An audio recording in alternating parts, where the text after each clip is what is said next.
Kalau kita ingat ya Mas Ersu, ini tanggal 18 Agustus tahun 2025 di Yogyakarta. Oke. Oh iya iya iya. Masih ingat nggak ulang tahunnya kami? Koalisi Masih aksi. ingat Pak Gatot menyatakan, mengingatkan kepada Presiden kita, hati-hati, ya kan? Ada subordinasi, Ada struktural. bukan. Bahasanya Sabotase. sabotase, Yes. gitu loh. Nah, saudara, yang saya maksud seperti itu, kelihatannya apa yang bukan diramal kan, kalau nanti Pak jadi dukun ya kan, Pak Gatot, apa yang diprediksi ya kan oleh Pak Gatot, Mas Gatot pada waktu kita setahun yang lalu, ya kan, hari ini menjadi sebuah kenyataan. Yang menurut saya, yang inilah yang dihadapi oleh Presiden Prabowo. Jadi ada tema besar apa yang ingin dikemukakan Pak Presiden Prabowo pada waktu dia dilantik. Ini hampir dekat 2 tahun ya Bang Said. Hampir 2 tahun. Ya 2 tahun. Kita kan 2 tahun, nggak kita rasakan. Dan itu memberikan harapan yang cukup luar biasa. Pada waktu Pak Prabowo menyampaikan pidatonya di MPR. Yang menggelegar, ya kan, seperti itu. Bahkan ingin mengejar para koruptor itu Ke Antartika. sampai ke Antartika. Nah, sekarang yang kejar antar kita. Antar kita. Itu saya Pak Bami menyampaikan itu. Ini kayak bukan antar kita. Kita kan nggak antar siapa itu? Antar mereka. Kita mereka. Iya. Ya harus dipahami Mas Ersu, dalam konteks pemberantasan korupsi itu sesungguhnya puncaknya ada di Presiden. Dia adalah chief eksekutifnya. Yes. Jadi Jaksa Agung maupun institusi kepolisian ditambah KPK yang dengan perubahan itu sesungguhnya Semua rumpun eksekutif. Ya, dalam tangannya Presiden seperti itu. Jadi kenapa kejadian yang terjadi hari ini?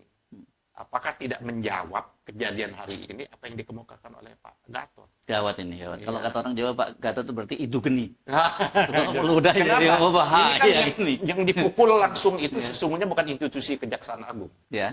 Bukan juga institusi kepolisian Kepolisian. yang dipukul itu Presiden langsung. Hmm. Seperti itu. Kan carut-marut ini semua kan dianggap tidak mampu Presiden untuk mengendalikan institusi yang ada di bawahnya sendiri seperti itu. Nah, jadi menurut saya ini apakah ada faktor yang namanya kejadiannya hanya accidental atau memang sebuah perencanaan yang terselubung yang cukup luar biasa masih seperti menarik itu. nih, sedikit. Ketika Bang Yani menekan yang dipukul, Iya. bukan cuma Polri dan Jaksa Agung, tapi Presiden. Kata dipukul itu ada yang memukul. Nah, siapa yang memukul? Nah, itu yang kita kemukakan. Sering dikutip oleh Bang Said Didu, ya kan. Kita kan melihat agak terkagum-kagum dengan institusi kejaksaan. Tak kalah institusi kepolisian dan KPK tidak mampu menembus jantung korupsi itu loh. Kan ini langsung dia istilahnya meroket loh bahasanya Pak Jokowi dulu. Kayak gitu tuh. Tapi ekonominya lah yang nyunsep kayak gitu.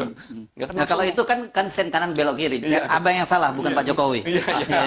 Abang yang salah memahaminya itu. Karena kalau Pak Jokowi bilang itu, ya, berarti malah salah gitu loh.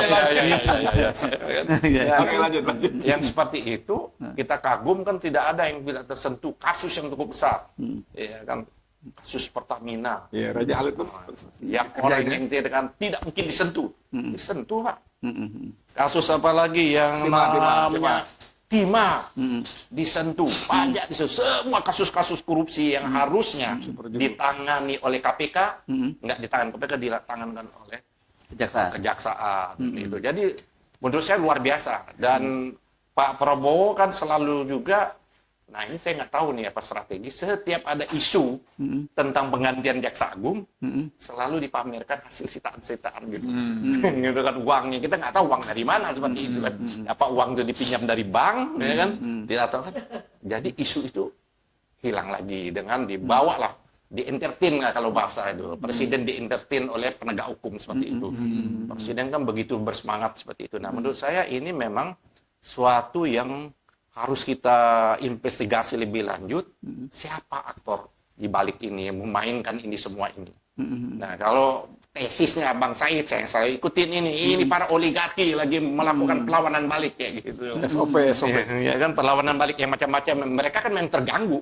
Pastilah. Mereka terganggu kan, semuanya seperti itu. Yang namanya nggak jauh dari Jakarta, kita ingat kan?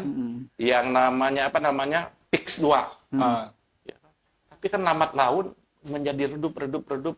Padahal ada orang yang sampai masuk ke apa membongkar pagar Iya, yang belum sekarang berenang. menjadi tembok lebih luas.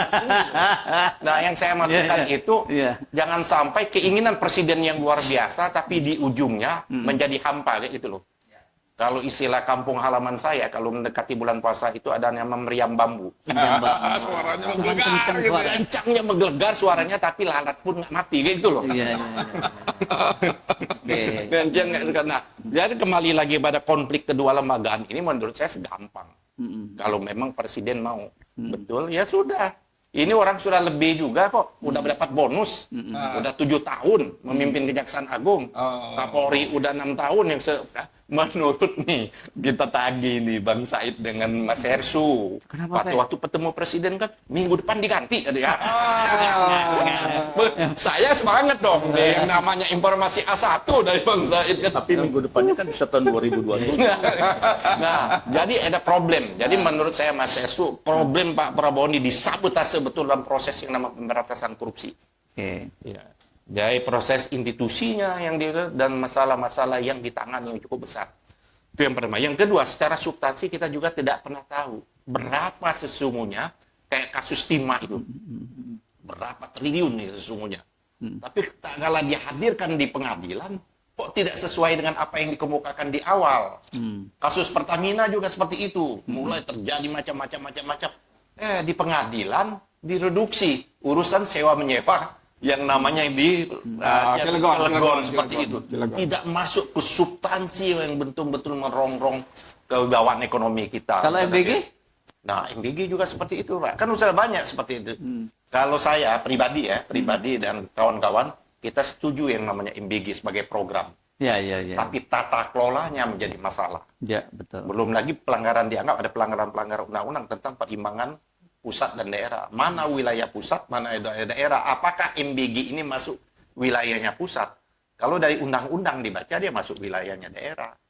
Program pendidikan, namanya nanti Mbak Wiwi lah, kurikulum, ujian, itu program pusat. Tapi urusan makan, bagi-bagi makan ini kenapa nggak diberikan? 15.000 itu kan tidak semuanya dimanfaatkan oleh penerima manfaat. Coba kalau itu diberikan langsung kepada orang tuanya. 15.000 itu sudah kemewahan itu. Tidak hanya anak didiknya, mungkin ibunya ikut makan, keluarganya ikut makan. Ya. Nah, menurut saya memang ada problem besar di seluruh program-program besar Pak Prabowo itu dia diganjal luar biasa dengan disabotase luar biasa dengan yang namanya pemalakan atau perampokan atau pencurian uang rakyat tersebut. Itu sama juga berarti menampar presiden. Presiden punya program yang bagus, seolah-olah presiden tidak mampu melakukan yang namanya pengawasan. Ini kan program besarnya Pak Presiden, MBG program, KDM Koperasi KDMP juga program. Tapi kan hal yang sudah mempermalukan presiden menurut saya. Bagaimana ada program yang beli kaos kaki gitu kan yang sekian. Kemarin juga ada yang namanya kipas angin, triliunan-triliunan. Ini kan sengaja mempermalukan muka presiden. Nah, menurut saya harus diusut Pak Presiden. Pertama, kalau saya merekomendirkan betul itu segera dilakukan evaluasi total terhadap dua institusi penegak hukum ini. Polisi dan kejaksaan. Dan tidak cukup untuk kejaksaan, menurut saya ada pepatah membersih lantai yang bersih tidak cukup dengan sapu yang kotor. Oleh karena itu saya feel betul pada presiden, sudah jangan diambil dari orang internal. Masih banyak tokoh-tokoh yang di luar. Ya. Sayangnya kepolisian bisa. Secara hukum bisa itu bisa. Undang-undang memungkinkan orang di luar. Dan kita pernah melihat ini kawannya Bang Kaban dulu, Abdurrahman Saleh. Ya kan? Orang luar. Oke, itu kalau Omar kejaksaan. Zuki, ya kejaksaan. Tapi kalau kepolisian tidak bisa. Tapi saya meyakini banyak memang polisi-polisi itu yang masih punya integritas. Tapi selama ini mereka terpinggirkan. 10 tahun ini kalau tidak monoloyalitas ke mana itu? Ke Oslo. Ke Ya, Oslo. selama Ya kan? gini, kalau selama kepolisian itu masih di bawah presiden seperti sekarang, maka dia jumawa. Ya. Oke. Jadi sebenarnya kalau mau jujur, ya, bahwa polisi itu harus di bawah sebuah kementerian. Ya. Tapi kan itu sudah selesai diskusinya. Tidak, kan? justru itu DPR menurut saya itu keliru. Ya. Dan sebenarnya ke depan nggak perlu polisi itu harus melalui DPR. Oke. Itu langsung presiden, karena katanya kan di bawah presiden. Kenapa DPR harus ikut-ikutan? Nah, ini harus menurut saya undang-undang kepolisian itu harus ditinjau ulang kembali itu. Kalau mau memposisikan polisi seperti dengan pemikiran-pemikiran reformasi. Itu Oke. Kalau mau jangan kembali dibiarin. itu, kalau mau kembali secara konstitusi, konstitusi itu kan pasal itu jelas diatur pasal 30. Hmm. Di 3 ayat 3-nya itu mengatur tentang TNI. Maka dalam konteks struktural dan konteks kebijakan politik anggarannya maka ada di Kementerian Pertahanan. Ya. TNI ya. Ada itu pasal 33 itu. Polisi diatur di ayat 4. Tapi dia langsung, dia penentu kebijakan, dia pelaksana kebijakan, dia penentu anggaran juga. Di institusinya sendiri seperti itu. Itulah yang bisa menjawab sebenarnya apa yang dikemukakan Itu oleh masalah. Bangka. Undang-undang itu salah ya. Ya, Tadi jadi itu masalah. itu Kalau ada gini, di Undang-Undang Kepolisian. Kita- Kemarin tim reformasi sebenarnya Bang Kaban, tim reformasi juga sama menurut saya mempermalukan presiden juga. Oh ya. Kan presiden itu kan kejadian Agustus membentuk tim reformasi Polri, Ya. tapi ujungnya kan redup juga. Nah, sebentar dulu mempermalukan presiden atau presiden mempermalukan dirinya. Nah, itu Bang Said itu jawabannya itu. Kan Lebih tajam. Lebih tajam.